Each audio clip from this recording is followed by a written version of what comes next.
Olha, hoje é dia de ajudar você aí de casa a gerenciar melhor o orçamento da sua família, da sua casa. Para isso, nós contamos com a ajuda do nosso colunista, o economista Rafael Bernardino. Hoje, ele vai tentar ajudar você que faz bicos ou montou um pequeno negócio informal em casa mesmo para complementar a sua renda familiar.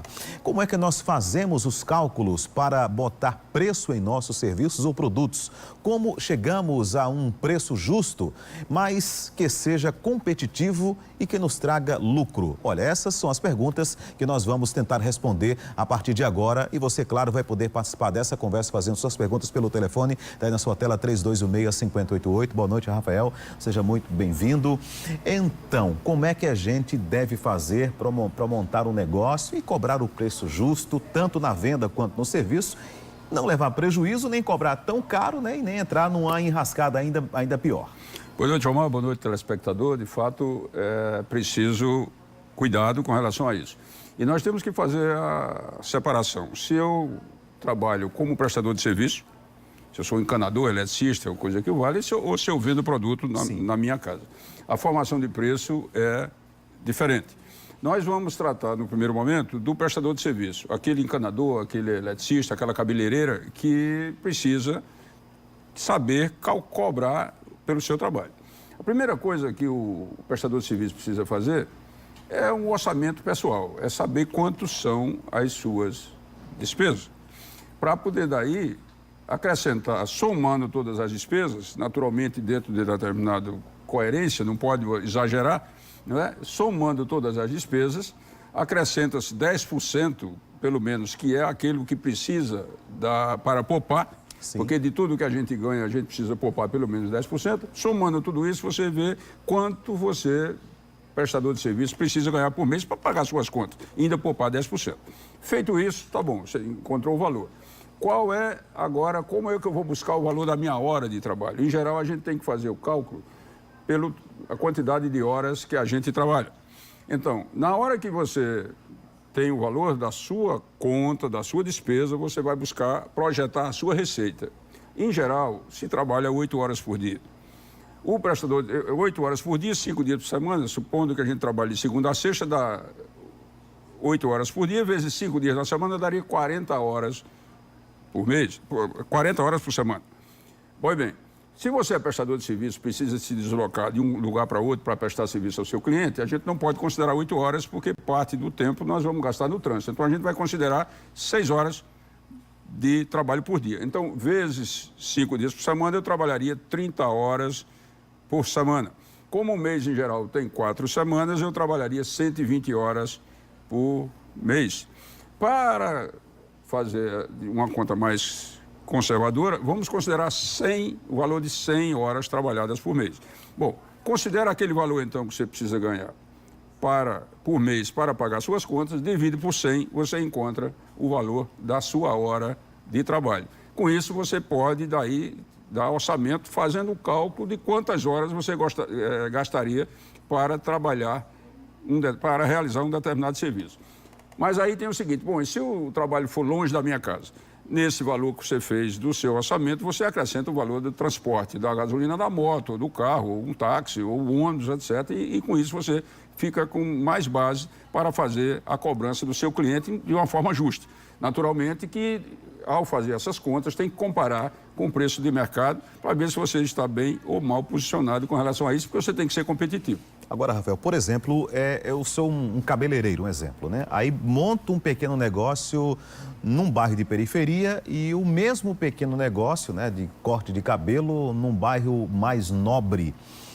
Essa questão da localização, da clientela que eu estou atendendo, vai influir no preço? Por exemplo, eu vou cobrar R$20 no corte no bairro de periferia e 50 no bairro mais nobre? É o mesmo corte, é o mesmo cabeleireiro? Pois bem, é interessante. Se você está num bairro mais nobre, em geral, o aluguel é mais caro.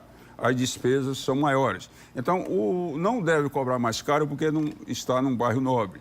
Se você, no bairro de periferia, digamos, pagando um aluguel mais baixo, você poderia cobrar R$20 pelo corte, por exemplo, um corte masculino, No bairro Nobre, você não vai cobrar 50 só porque está no bairro Nobre. Você tem que fazer a conta dizendo, vou pagar mais em termos de aluguel, vou pagar transporte, dependendo naturalmente de onde você, o cabeleireiro, resida.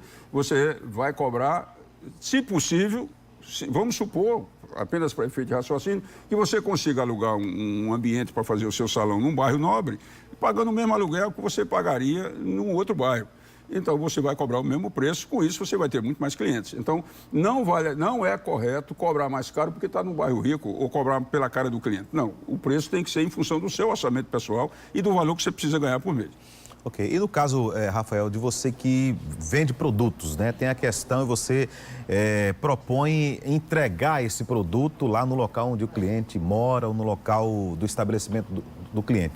Como fazer essa conta em relação à entrega? Cobrar à parte ou embutir no preço do produto, cobrar uma taxa fixa? Como fazer nesse caso? Bom, o vendedor de produtos, de uma maneira geral, o comerciante, o lojista, ele precisa ser o mais transparente possível com o cliente.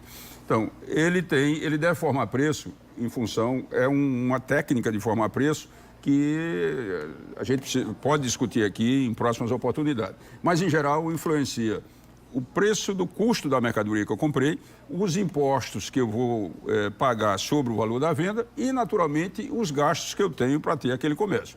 Feito isso, eu encontro o preço. A taxa da entrega eu não devo embutir no preço, porque eu preciso ser transparente com o cliente. Eu devo embutir nesse preço uma margem de lucro para vender para o cliente retirar na loja. Se o cliente, você pode mandar me entregar, eu posso, mas eu cobro a entrega de tantos reais, dependendo da distância. E o correto é você ter uma tabela que você cobre proporcional à distância. É mais perto, um preço menor. É mais distante, um preço maior. Mas nunca embutir no preço, porque fica obscuro e o cliente precisa de transparência. Então, o ideal é ser transparente para o cliente e cobrar pela entrega.